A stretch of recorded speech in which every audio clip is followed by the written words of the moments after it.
Hello everyone. Physics lab का practical number 6 हमें आज देखना है। 5 प्रैक्टिकल हम ऑलरेडी कर चुके हैं। टोटल सिलेबस में जैसा मैंने आपको बताया 10 प्रैक्टिकल दिए गए हैं, जिनमें से हमें मिनिमम 8 प्रैक्टिकल्स लैब में आकर परफॉर्म करने हैं। नेक्स्ट प्रैक्टिकल जो हमें देखना है या जो हमारे सिलेबस में दिया गया है वो है, उसका एम है to find the coefficient of friction between wood and glass using a horizontal board. यानी कि हमें एक हॉरिजॉन्टल बोर्ड का यूज करते हुए वुड यानी कि लकड़ी और ग्लास यानी कि कांच, तो लकड़ी और कांच के बीच का friction of coefficient of friction यानी कि घर्षण गुणांक ज्ञात करना है।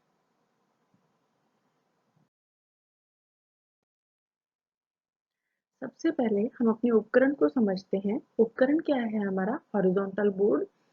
इसमें क्या होता है, एक लकड़ी का पट्टा होता है जिसके ऊपर हमें जिन पदार्थों के बीच में घर्षण गुणांक ज्ञात करना है उनका यूज करके हम अपने प्रैक्टिकल को परफॉर्म करते हैं। तो जैसा आपको चित्र में दिखाई दे रहा है, एक लकड़ी की स्लैब होती है, उसके ऊपर एक पुली लगी हुई होती है और उस पुली के साथ में हमें स्ट्रिंग अटैच करनी होती है या कहा जाए धागा बांधा जाता है। तो देखिए, जिस भी वस्तु का के जिन भी वस्तुओं के बीच में आपको घर्षण गुणांक ज्ञात करना है उनका यूज कैसे करना है, ये जो हमारा हॉरिजॉन्टल बोर्ड है हमें प्रैक्टिकल में दिया गया है, एम में दिया गया है कि हमें कांच और लकड़ी के बीच में घर्षण गुणांक ज्ञात करना है। तो ये जो हॉरिजॉन्टल बोर्ड है इसके ऊपर हम कांच की सतह रखते हैं। हॉरिजॉन्टल बोर्ड पर एक कांच को लगा दिया जाता है। अगर किसी और वस्तु के साथ घर्षण गुणांक ज्ञात करना है तो हम उस और वस्तु का या और पदार्थ जो है उसकी प्लेट को इस पर रख देंगे। यहाँ हमने कांच की प्लेट को इसके ऊपर इस बोर्ड पर रख दिया है। उसके बाद हमें कांच के साथ लकड़ी का घर्षण गुणांक ज्ञात करना है, तो हम एक वुडन ब्लॉक लेंगे यानी कि एक लकड़ी का टुकड़ा लेंगे, ब्लॉक लेंगे। उस ब्लॉक को धागे की सहायता से बांधकर पुली के साथ अटैच कर देंगे। इस पुली के साथ ऊपर से जो धागा जा रहा है उसके नीचे वेट लटकाने के लिए जगह होती है। आपको चित्र में वुडन ब्लॉक भी दिखाई दे रहा होगा, कांच भी दिखाई दे रहा होगा और वेट लटकाने के लिए हैंगर भी दिखाई दे रहा होगा। इस टाइप का जो स्टेटस होता है वो हमारे इस प्रैक्टिकल को परफॉर्म करने के लिए हमें आवश्यक है।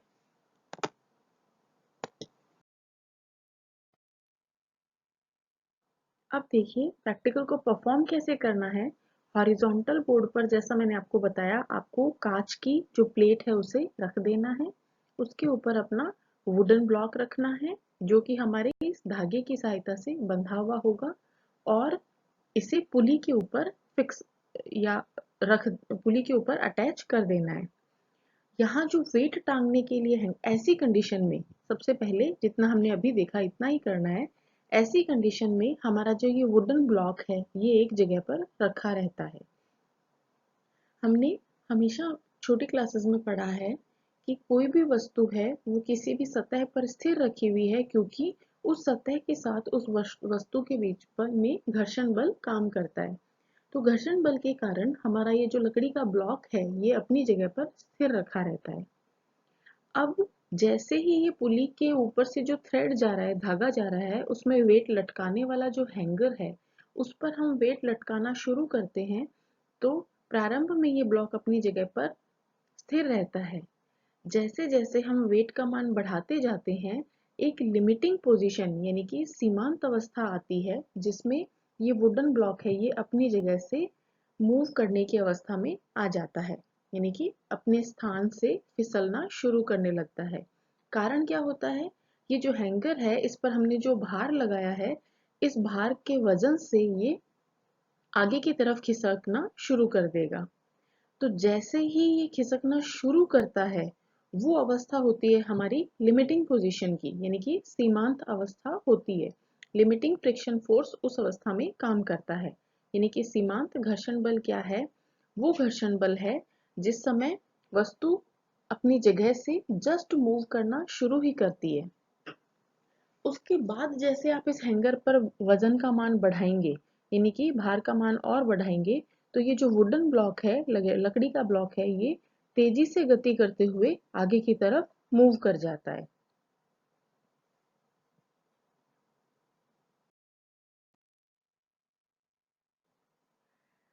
डायग्राम में देखिए कि जो वुडन ब्लॉक है उस पर जो फोर्सेस काम करते हैं।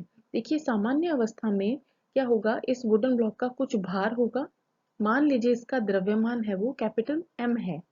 तो हमें ये पता है कि किसी भी वस्तु में अगर द्रव्यमान है तो उसमें कुछ भार होता है, और उस भार का मान होता है उस वस्तु का द्रव्यमान गुणा पृथ्वी का गुरुत्वीय त्वरण स्मॉल जी। और ये जो भार है ये पृथ्वी के गुरुत्वाकर्षण बल के कारण लगता है, और भार के कारण जो बल लगेगा वो हमेशा वस्तु की सतह से नीचे की तरफ लंबवत होगा। यानी कि ये जो वुडन ब्लॉक है इसके ऊपर जो वेट है वो गुरुत्वाकर्षण के कारण होगा और नीचे की तरफ कार्य करेगा। इस गुरुत्वाकर्षण बल के या इस वेट के संतुलन के लिए ऊपर की तरफ एक नॉर्मल फोर्स यानी कि लंबवत बल कार्य करेगा। अब ये वस्तु आगे नहीं खिंच सके, इसके लिए जो फ्रिक्शन फोर्स होता है यानी कि घर्षण बल होता है वो इस ब्लॉक से पीछे की तरफ कार्य करेगा, जैसे कि दिशा आपको चित्र में दिखाई दे रही है। और जब हम इस पुली के साथ अटैच जो हैंगर है उस पर भार लटकाते हैं तो उसकी वजह से ये खिंचाव महसूस करता है, ये भार इस ब्लॉक को आगे की तरफ खींचता है, जिसे हम पुलिंग फोर्स कह देते हैं, और ये फोर्स होगा इस ब्लॉक से आगे की तरफ। कहने का मतलब इस ब्लॉक पर इस अवस्था में 4 बल लग रहे होते हैं। इस ब्लॉक का, लकड़ी के ब्लॉक का भार है वो नीचे की तरफ, उसके संतुलन के लिए प्रतिक्रिया बल ऊपर की तरफ, घर्षण बल पीछे की तरफ, और खींचने वाला जो बल है वो आगे की तरफ।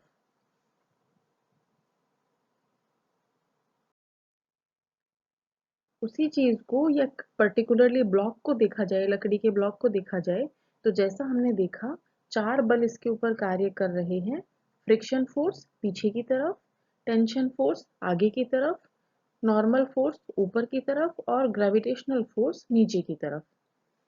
गुरुत्वाकर्षण बल जो है वो हर अवस्था में हर स्थिति में लगता है। फ्रिक्शन बल है ये पीछे की तरफ लग रहा है, और टेंशन बल है ये आगे की तरफ लग रहा है। तो जब तक फ्रिक्शन बल का मान ज्यादा होगा तब तक ब्लॉक है वो अपनी जगह पर स्थिर रहेगा। जैसे ही इस टेंशन बल का मान, यानी कि पुली की तरफ जो बल लग रहा है उसका मान इस फ्रिक्शन फोर्स से ज्यादा हो जाएगा, तो ये ब्लॉक आगे की तरफ खिसकना शुरू कर देगा। यानी जो चीजें हमने अभी तक देखी वो क्या थी कि ब्लॉक एम है वो लकड़ी का ब्लॉक है, इसका द्रव्यमान एम है, और इस वजह से ये नीचे की तरफ mg बल लगाता है। कैपिटल एन बल है ये इसका प्रतिक्रिया बल है और ऊपर की तरफ लगता है। टेंशन फोर्स टी के कारण इसके अंदर त्वरण ए उत्पन्न होता है। और इसी तरीके से जो हमने नीचे हैंगर में द्रव्यमान लगा रखे हैं, इनके अंदर भी, इस पर भी भार लटकाने के कारण त्वरण ए उत्पन्न होता है। त्वरण उत्पन्न होने के कारण, त्वरण उत्पन्न होने का मतलब क्या है कि ये वस्तुएं आपस में एक दूसरे के साथ गति कर रही हैं।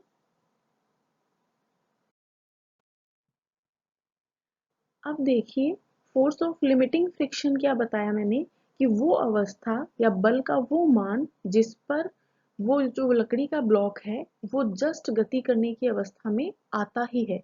यानी कि ना तो अब वो, अभी तक तो वो स्थिर था और इसके बाद वो तेजी से गति करेगा, लेकिन बल का वह मान जिसमें वो गति करने की अवस्था में जस्ट आता ही है, वो क्या किस वजह से हो रही है, ये गति किस वजह से हो रही है कि हमने हैंगर में कुछ द्रव्यमान लटकाया है। तो इस द्रव्यमान के कारण इस हैंगर पर या इस थ्रेड पर, इस लकड़ी के ब्लॉक पर कुछ भार आरोपित होता है या बल आरोपित होता है, वो होता है हमारा लिमिटिंग फ्रिक्शन फोर्स। इसका मान कितना होगा, जैसा हमने देखा कि कोई भी वस्तु है उसका द्रव्यमान m है, तो उस पर उसका जो बल होगा वो क्या होगा, उसके भार के बराबर, और मान होगा उसका m इंटू जी, यानी कि द्रव्यमान इंटू जी। तो लिमिटिंग फ्रिक्शन फोर्स क्या होगा हमारा, जो हैंगर में टोटल मास है यानी कि कुल द्रव्यमान है वो नोट कर लेंगे और इंटू जी कर देंगे, यानी कि उसके मान को पृथ्वी के गुरुत्वीय त्वरण स्मॉल जी से मल्टीप्लाई कर देंगे। हम इसे 9 इसका मान वैसे 9.8 होता है, लेकिन हम सिंप्लिसिटी के लिए इसे 10 भी ले सकते हैं। तो हमें F मिल गया, यानी कि फोर्स ऑफ लिमिटिंग फ्रिक्शन मिल गया। हैंगर में हमने जो भार लटकाया है, धीरे धीरे करके जो मान बढ़ाया है, और वो मान जिस पर वो लकड़ी का ब्लॉक तेजी से गति करना शुरू कर देता है, वो द्रव्यमान इंटू स्मॉल जी। इसी तरीके से नॉर्मल रिएक्शन जो था, यानी कि जो हमारा प्रतिक्रिया बल था, जो कि उस लकड़ी के ब्लॉक के भार को संतुलित कर रहा था, वो हमें क्या मिलेगा, mass of the wooden block into g, यानी कि भार, अगर वुडन ब्लॉक का द्रव्यमान कैपिटल M है तो भार होगा कैपिटल M इंटू जी। और हमने देखा कि इस बल को संतुलित करने के लिए ऊपर की तरफ एक प्रतिक्रिया बल R लगता है। तो R का मान हमें क्या मिलेगा, वुडन ब्लॉक का जो द्रव्यमान है वो इंटू स्मॉल जी। अब देखिए कॉफिशिएंट ऑफ फ्रिक्शन क्या होता है, यानी कि घर्षण गुणांक क्या होता है, फोर्स ऑफ लिमिटिंग फ्रिक्शन यानी कि F बट्टे नॉर्मल रिएक्शन यानी कि R। तो कॉफिशिएंट ऑफ फ्रिक्शन को हम म्यू से लिखते हैं, और म्यू का मान हमें क्या मिलेगा, F अपॉन R के बराबर। अब F हम कैसे निकालेंगे, हैंगर में जितना मास लटकाया है उसको G से मल्टीप्लाई करके। और R कैसे निकालेंगे, लकड़ी का जो ब्लॉक है हमारा उसका वजन देख लेंगे और उसको G से मल्टीप्लाई कर देंगे, तो वो हमारा R हो जाएगा। इस तरीके से हम F का मान भी निकाल सकते हैं और R का मान भी निकाल सकते हैं। जैसे ही दोनों को डिवाइड करेंगे वैसे ही आपको म्यू का मान मिल जाएगा।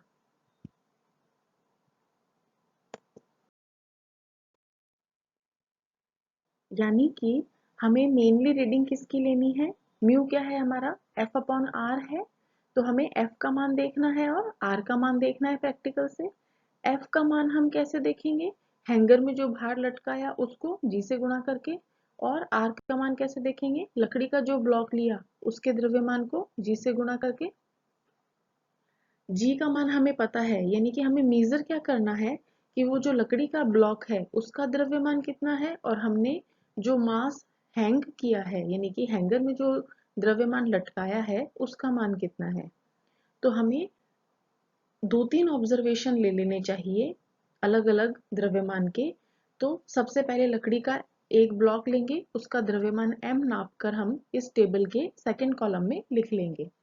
उसके बाद उसको मूव कराने के लिए हमें हैंगर में जितना भार लटकाना पड़ा उसे हम थर्ड कॉलम में नोट कर लेंगे, और यहाँ से m अपॉन m का मान याद करके हम म्यू का मान निकाल लेंगे। क्यों, क्योंकि म्यू क्या है हमारा, f अपॉन r, और f और r में ही हम दोनों में ही हमें क्या करना है, दोनों द्रव्यमानों को यानी कि लकड़ी के द्रव्यमान और जो हैंगर में बाहर लटकाया है उसके द्रव्यमान को G से गुणा करके हमें F और R के मान निकालने हैं। अगर हम दोनों का अनुपात निकालेंगे तो G से G कैंसिल हो जाएगा, और कहने का मतलब बचेगा कि जो द्रव्यमानों का अनुपात है वही हमारे घर्षण गुणांक के बराबर होगा। तो हम सीधे द्रव्यमान का अनुपात निकालकर भी म्यू का मान निकाल सकते हैं, या फिर आपने जैसा देखा म्यू का फॉर्मूला F अपॉन R के बराबर, तो आप ये जो कैपिटल M है इसकी सहायता, इसको G से गुणा करके F का मान निकाल लीजिए, सॉरी R का मान निकाल लीजिए, और जो हैंगिंग मास है उसको G से गुणा करके F का मान निकाल लीजिए, और दोनों का अनुपात वैसे ज्ञात कर लीजिए। उसके बाद हमें दूसरा वुडन ब्लॉक लेना है और उसको देखना है कि उसको मूव कराने के लिए हमें हैंगर में कितना द्रव्यमान लटकाना पड़ेगा। उस कंडीशन में हमारा म्यू का दूसरा मान निकल जाएगा। इसी तरीके से 2 या 3 या 4 जितने ऑब्जर्वेशन आप ले सकें उतने ऑब्जर्वेशन लेकर आपको म्यू के मान निकालने हैं।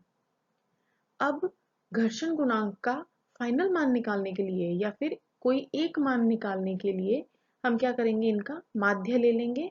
तो जितने आपने ऑब्जर्वेशन लिए हैं, जितने आपने म्यू के मान निकाले हैं, मान लीजिए आपने 3 रीडिंग ली हैं, तो आपको म्यू मिलेगा, एवरेज वैल्यू मिलेगी, तीनों को जोड़ के हम 3 का भाग लगा देंगे।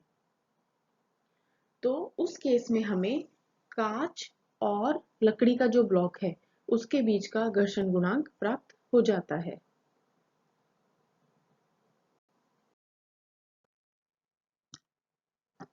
म्यू का मान याद करने का एक और मेथड भी हो सकता है।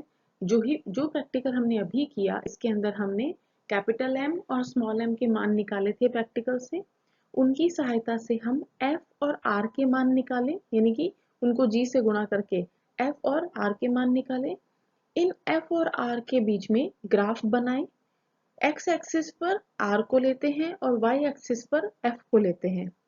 इनके बीच में जब हम ग्राफ बनाएंगे तो हमें एक सरल रेखा मिलेगी जो कि मूल बिंदु से गुजरेगी।